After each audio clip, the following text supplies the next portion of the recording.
કહેવામાં આવ્યું છે કે જેમ કે વ્યક્તિ કે વસ્તુનો મનથી ત્યાગ કરીને પ્રત્યક્ષમાં તેનો સંસર્ગ રાખવો, એટલે કે અસમર્પિત ભોજનમાં મનથી તેને ત્યાગી દેવું, પણ આપત ધર્મ સમજીને પ્રત્યક્ષમાં તેનું ભોજન કરવું એવું ન કરવું જોઈએ. કારણ કે મનથી જ ખાલી ત્યાગ નથી, એ આપણા શરીર વડે પણ એનો ત્યાગ જરૂરી છે. આ વિશેષમાં શ્રી હરિરાયજી આજ્ઞા કરે છે. વિશ્લેશ્વરજી પણ અહીંયા બ્રહ્મસંબંધ સિવાય બીજી બધી વસ્તુઓ એ જે ભગવત સંબંધ વાળી નથી ત્યાંથી એ દોષરૂપ બને છે. વ્યાકરણની ઉક્તિ ત્યાં કહે છે વૃજી વર્જને. વૃજી એટલે એ છોડવું, ત્યાગવું. જે દોષ વાળી વસ્તુ છે એનો ત્યાગ કરવો વ્યાકરણ શાસ્ત્ર પણ એ બતાડે છે. એટલે કે જે વસ્તુ ભગવત સમર્પિત ન હોય તેનાથી આપણે હંમેશા દૂર જ રહેવું જોઈએ. એટલે અસમર્પિત વસ્તુનો સંસર્ગ તો હંમેશા બાધક જ રહેશે. એટલે ત્યાં પછી આગળ શ્રી ગિરધરજીની ટીકાની અંદર આપ ત્યાં નવરત્ન ગ્રંથને યાદ કરે છે કે સર્વેશામ પ્રભુ સંબંધો ન પ્રત્યેકમિતિ સ્થિતિ. બધાનો ભગવત સંબંધ ત્યારથી જ સિદ્ધ હોવા છતાં પણ માત્ર તે લોકો જ નિવેદિત થાય છે, પણ એ સંબંધી વસ્તુઓ એ નિવેદિત બનતી નથી. તેથી અનિવેદિત જ રહે છે અને એ વસ્તુઓ અસમર્પિત જ રહે છે. તો જે અસમર્પિત વસ્તુ છે તેનાથી બ્રહ્મસંબંધ પછી આપણે દૂર રહેવું જોઈએ.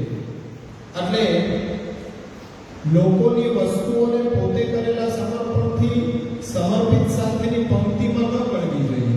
ન પ્રત્યેક મિતિ સ્થિતિ. સમજે કે જ્યારે અહીંયા આપણે એમ કહીએ કે વસ્તુઓ પણ સમર્પિત થઈ જાય અલગ અલગ લોકોની, કારણ કે ભગવત સંબંધ થાય ત્યારે જ સર્વ દોષની નિવૃત્તિ થાય.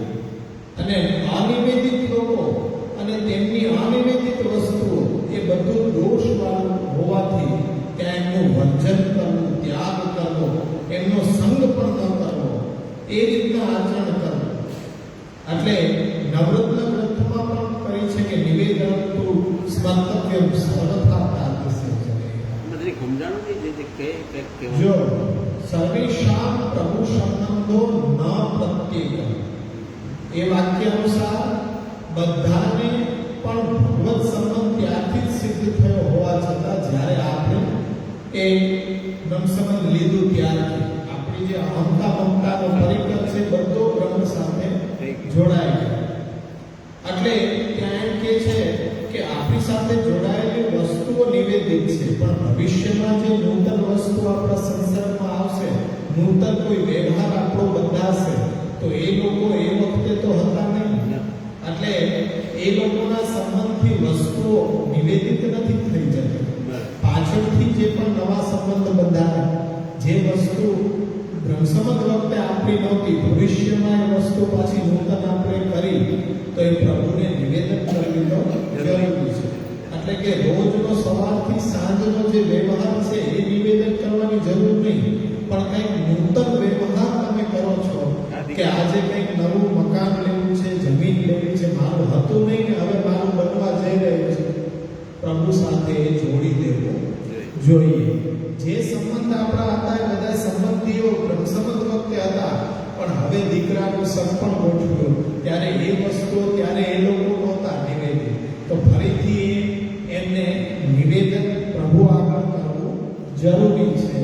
એટલે જ આપણે કંકોત્રી ધરીએ ને કાંઈ પણ નક્કી થઈ જાય 2-3 મહિના 4 મહિના અગાઉ કંકોત્રી ધરી દઈએ તો એ આખો વ્યવહાર છે એ સમર્પિત થઈ ગયો, પછી એમાં કોઈ બાદ આવે નહીં. એ રીતે એટલે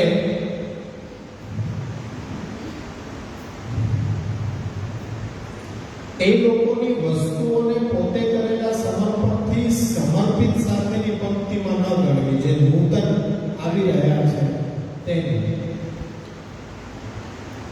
લાલુ ભટ્ટજી પણ એ આત્મનિવેદન છે, બ્રહ્મસંબંધ છે, એનાથી દોષોની નિવૃત્તિ અને અસમર્પિત વસ્તુનું વર્જન કરવું, અસમર્પિત વસ્તુઓને છોડવી, એ બાબતમાં એ જ સાર બતાડે છે કે ભગવત સંબંધ વિનાની વસ્તુઓનો સંસર્ગ જ દોષરૂપ છે. તેથી એ વસ્તુઓના પોતાને અર્થે વિનિયોગ ન કરો. વસ્તુઓમાં જે દોષ છે મુખ્ય, એ શેને લીધે છે? ભગવત સંબંધના અભાવને લીધે હોય છે. એટલે એ વસ્તુને આપણા સંસર્ગમાં લેવી જોઈએ નહીં. અને અહીંયા ખાસ કરીને આપ સમજાવે છે કે એકાદશ સ્કંદમાં સુબોધનીજીમાં શ્રી આચાર્યચરણ આજ્ઞા કરે છે કે આત્મનિવેદન એવ સર્વસ્ય સમર્પણયપી પૂર્વસ્વ ભાવાનુવૃત્ત્યા ભગવત આત્મનિવેદનમ ચ વિસ્મૃત્ય લૌકિક કર્તૃત્વેન કરોતિ તસ્યૈવ સમર્પણમ ઇતિ વિશેષઃ.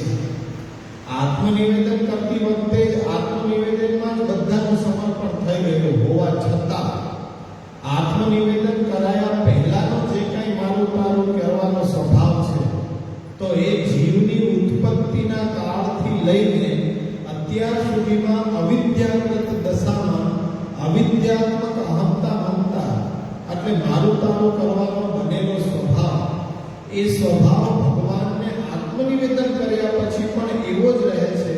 તેથી સમર્પણમાં બધું બોલીને પણ, સમર્પણમાં બધું સમર્પીને પણ મારું તારું છૂટતું નથી કે મારા તારાપણાને કારણે ભક્તિ રસનો આસ્વાદ ઇન્દ્રિય, મન અને આત્મા વડે માણી નથી શકાતો. તેથી અહંતા મમતાથી જે પણ કંઈ કરવામાં આવે કે ભોગ કરવામાં આવે છે, તેનું અહીંયા સમર્પણ કરવું એવું કહેવાયું છે. જેથી કરીને સમર્પણ રૂપ રામબાણ ઇલાજ છે કે જેથી મનની અને ઇન્દ્રિયોની વિષયાસક્તિ દૂર થઈ પદાર્થોના ભોગમાં વિરાગ થાય અને પરિણામે પોતાનામાંથી અને બીજામાંથી વસ્તુઓમાંથી એ આસક્તિ દૂર થઈને ભગવાનમાં પ્રેમ થાય. એટલા માટે ભક્તિ માર્ગ સૌથી સરળ છે. અને આપણા મહાપ્રભુ તો એવા ઉદાહરણ છે કે કોઈ વસ્તુનો ત્યાગ તો કરવાનો જ નથી, પણ એને ભગવત સંબંધ કરાવીને પછી એનો ઉપભોગ કરવો પ્રશસ્ત છે. જ્યારે અન્ય સંપ્રદાયો શું કે જ્યાં સુધી સંસારમાં વૈરાગ્ય ન આવે ત્યાં સુધી ભગવાન પ્રાપ્ત ન થાય. પણ મહાપ્રભુજી કહે છે કે વૈરાગ્ય તો બહુ કઠિન છે, થવાનો જ નથી. અન્ય સંપ્રદાયની અંદર એવું છે કે કોઈ પણ વસ્તુનો ઉપભોગ કરતા વખતે એમાં કંઈ લાલસા આવે, કંઈ ઈચ્છા રહી જાય, તો એમાં એ ઈચ્છાથી એ આપણો બગાડ થશે, એટલે ભગવાન પ્રાપ્ત ન થાય. આવો ઉપદેશ ગ્રહણ કરીને એ ગૌડીય સંપ્રદાયના ભક્ત હતા. તો એ પોતાની મંડળીઓ સાથે ભગવત સંકીર્તન કરતા કરતા વિહાર કરતા જગન્નાથપુરી પહોંચ્યા. ત્યાં એમને વિચાર આવ્યો કે ક્યાં સુધી આ ભગવત ભક્તોની માથે પડ્યો રહો, એ મને પ્રસાદ લેવડાવે રોજ, એ યોગ્ય નહીં. એટલે એ જગન્નાથજીમાં જે સકડી પ્રસાદ આવતો, પણ જૂનો સકડી પ્રસાદ હોય ને એની બહાર ફેંકી દેતા. તો એમ સંબંધ યાદ આવ્યો કે જો ભગવત પ્રસાદમાં સ્વાદ કે એવું આવી જાય તો પછી કે ભગવાનથી દૂર થઈ જવા. એટલે એ સકડીને પોતે સડેલી સકડીને ઘરે લઈ આવતા, એને જલથી ધોઈ અને ઘોરીને પી જતા. એ રીતના દેહનો નિર્વાહ કરતા.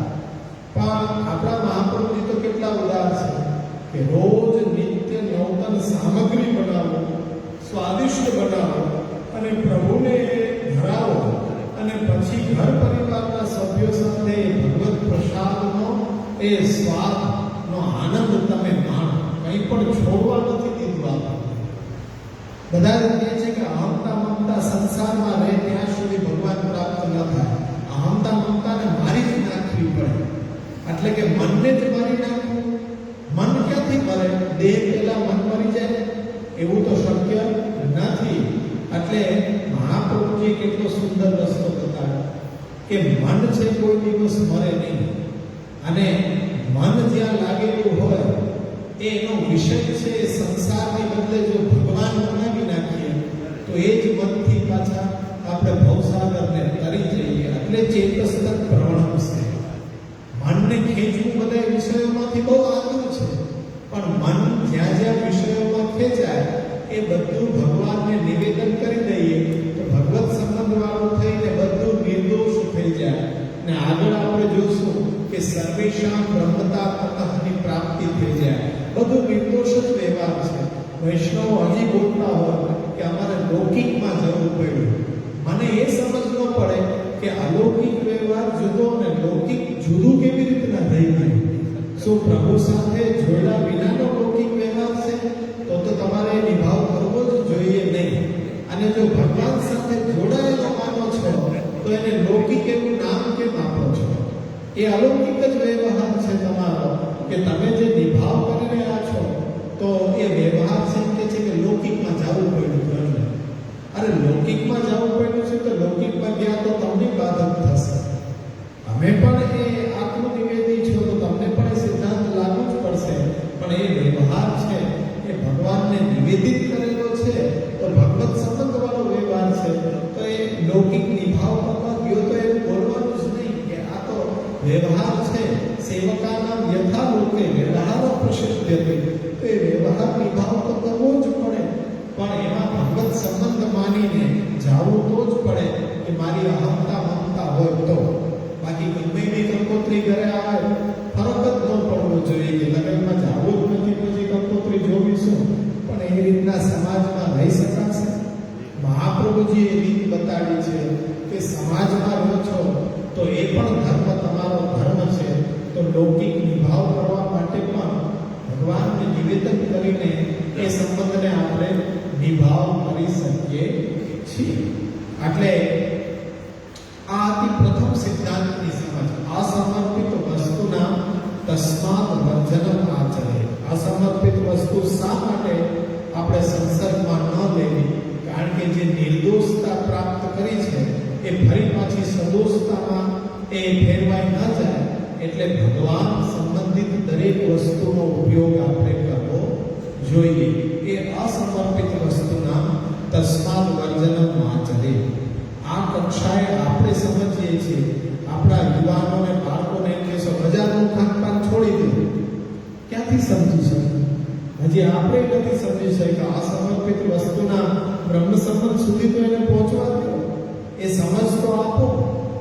કારણ કે આજે સમસ્યા શું છે કે આપણી પાસે પણ એ જવાબ નથી. આજનો યુવાન એવો પ્રશ્ન કરે છે કે હું મારા માતા પિતાને અનુસરણ કરતા જોઉં છું 30 વર્ષથી, પણ એનું કારણ મને ખબર નથી કે કેમ ન હોય.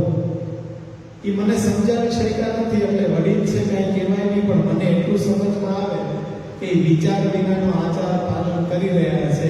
એનો કોઈ અર્થ સરતો નથી કે પોતાને જ ખ્યાલ નથી કે આવું શા માટે. એટલે જરૂરી છે કે આજના યુવાનો માટે એવો એક મંચ ગોઠવાય કે જેના ઉપર એ પોતાની જે પણ કંઈ જિજ્ઞાસા છે એ કહે કે ધર્મમાં કઈ રીતના એ લોકો એ આગળ વધવા માંગી રહ્યા છે. તો એમને પણ સાંભળવાનો અને કહેવાનો એક મંચ હોવો જોઈએ. તો ભવિષ્યમાં એવો વિચાર છે કે એક દિવસ યુવાનો માટે રાખીએ કે યુવા વર્ગ અહીંયા જોડાય. એની જવાબદારી આપણી બધાની કે આપણા બાળકો એના સમય પ્રમાણે અમે અહીંયા બેસશું, રાત્રિના પણ બેસશું, પણ એમને અડધી કલાકનો સમય હોય એ સમયને અનુકૂળતા અહીંયા ઉપસ્થિત રહે અને એ ઉપસ્થિત રાખવાનું કાર્ય આપણું છે. આપણે લઈને આવશું તો એ અવશ્ય આવશે. આપણે એક દિવસ માંગવાનો એના માટે કે અઠવાડિયામાં એક દિવસ નહીં, 1 કલાક ખાલી મને આપવાની અને એ સાથે આવવાનું. ત્યાં બેસીને પોતે બોલશે કે આ સંપ્રદાયની અંદર એને શું જિજ્ઞાસા છે, કેવું સ્વરૂપ હોવું જોઈએ. તો આપણે એનું નિરાકરણ કરી દઈએ જેથી કરીને ભવિષ્યની અંદર આપણા કરતાં પણ સુંદર રીતે પુષ્ટિ ભક્તિ સંપ્રદાયને સમજી અને એ લોકો આચરણ કરશે. અત્યારના બધાને એવું લાગે છે કે શક્ય જ નથી, પણ મને 100% એવું લાગે છે કે શક્ય છે. અને થોડા જ વર્ષોમાં એ શક્ય થશે કે યુવા વર્ગ છે એ ધર્મ સાથે જોડાશે, પણ એને એક ખુલાસો પ્રમાણો સાથે જોઈએ છે. સંશય સાથે રહેવા નથી માંગતા, જેમ આપણે જીવી ગયા. ખબર જ નથી કે કેમ, એની પાછળના કારણો શું છે, કેમ ન થવાય, શું થઈ જાય લેવાથી. તો એ સમજણ છે કે ચિત્ત, એની વૃત્તિઓ એ બધી મલિન હોય તો પ્રભુના માર્ગ ઉપર એ ચાલી જ ન શકે. એની શુદ્ધતા માટે જરૂરી છે કે પ્રભુનો સંબંધ હોય એ કાર્ય આપણે કરવું જોઈએ. પ્રભુના સંબંધ વિનાનો કાર્ય, વ્યવહાર, વસ્તુથી દૂર રહેવું જોઈએ, જેથી કરીને ચિત્ત મલિન ન થાય. તો અવશ્ય એ લોકો આમાં જોડાશે.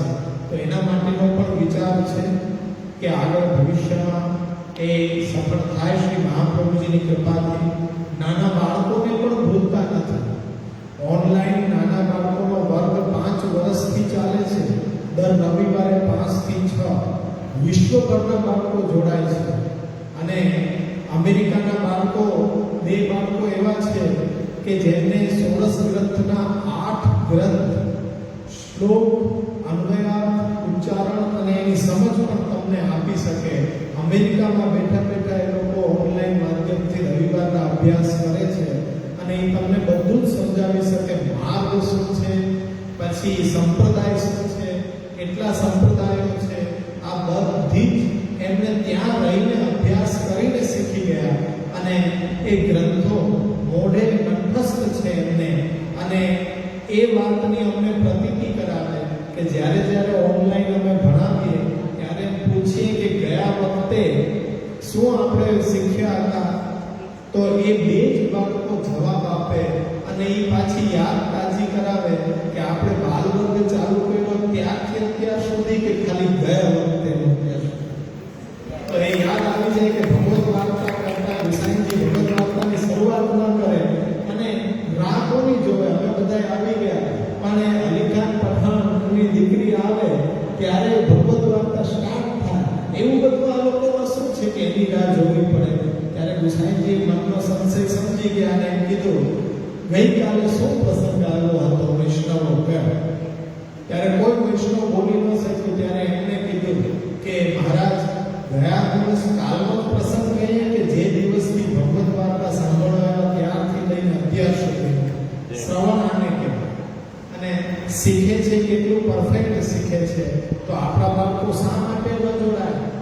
તો એ જ આ સ્થાન ઉપર એક પાઠશાળાના રૂપમાં બાળકો માટે પણ ભગીરથ કાર્ય કરવાનું, કે એમને પણ અભ્યાસ આપણી નૂતન પદ્ધતિ દ્વારા, એને અહીંયા સ્ક્રીન લગાડી પ્રોજેક્ટર દ્વારા, એ વિઝ્યુલાઇઝેશન દ્વારા, ગ્રાફ દ્વારા, ચાર્ટ દ્વારા એ અભ્યાસ રુચિકર બને. એ રીતના 1 કલાક અઠવાડિયામાં આપણા બાળકો પણ પુષ્ટિ ભક્તિ સંપ્રદાયને શીખે. અને એ જો આગળ ભવિષ્યમાં આમાં વધે તો યુવાનીની અંદર ભગવત સેવામાં આપણા કરતાં પણ બહુ સુંદર રીતે એ જોડાય છે. યુવાનોમાં એ કલા હોય છે કે આપણે 25 વર્ષથી સેવા કરીએ પણ શિંગાર આપણને ધરાવતા નથી આવડતા, પણ એ લોકો શિંગાર ધરાવે ને એટલા સુંદર ધરાવે કે જે આપણાથી પણ ધરી ન શકાય. એટલે આ બધાની અંદર ક્યાંક એ પ્રભુની પુષ્ટિ છુપાયેલી છે.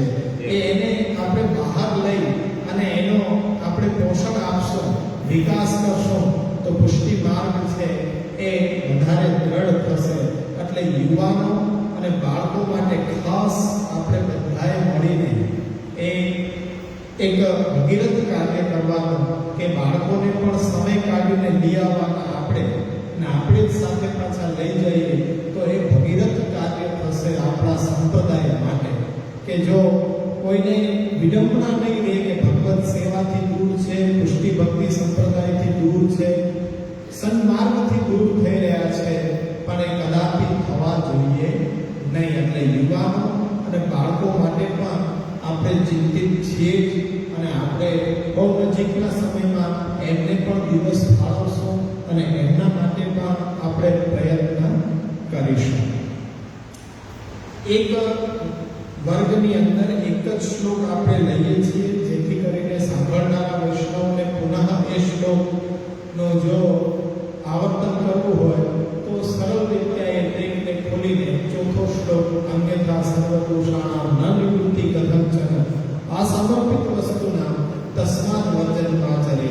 તો એ પ્લેટમાંથી સાંભળીને પાછું આવર્તન કરી શકે, ન સમજાય એ પ્રશ્ન ઓનલાઈન માધ્યમથી વોટ્સએપ દ્વારા પણ કરે જ છે વૈષ્ણવો, અને અહીંયા પણ કોઈ ન સમજાય તો આપણે આ શિક્ષણ અભ્યાસ વર્ગ છે, કોઈ કથા નથી ખાલી મારે જ બોલવું, આપને પણ અહીંયા બોલવું જોઈએ. અને એ આ વર્ગ શરૂઆત થઈ ત્યારથી આપણો અનુભવ શું છે એ અનુભવ પણ કેવો જોઈએ, જેથી કરીને બધાને ખ્યાલ આવે કે ખરેખર આ અભ્યાસ વર્ગ છે એની ફલશ્રુતિ શું છે. તો આવતા વખતે એ પણ પૂછીશું આપણે માઇક દઈને કે તમને આ વર્ગની અંદર સૂચનો શું છે અને કેવું લાગ્યું છે કે અભ્યાસ કેવો થઈ રહ્યો છે બધાને, અને પોતાનો એ ભાવ શું છે હૃદયનો આપણા આ પ્રયત્ન પાછળ. તો એ આવતા વખતે આપણે જરૂર એ જાણીશું તમારા પાસેથી, અને પ્રશ્નો અવશ્ય કરવા. દર વખતે કંઈક ને કંઈક ન સમજાણું હોય તો મનમાં કોઈ ગ્રંથિ નહીં રાખવાની, અહીંયા મુક્તપણે ઘરેથી લખીને લઈ આવવાનું અને અહીંયા એ ચિઠ્ઠી પહોંચાડી દેવાની, એટલે પ્રશ્નોનું સમાધાન થાય. આશ્રયનું પ્રદાન કરી દ્રઢ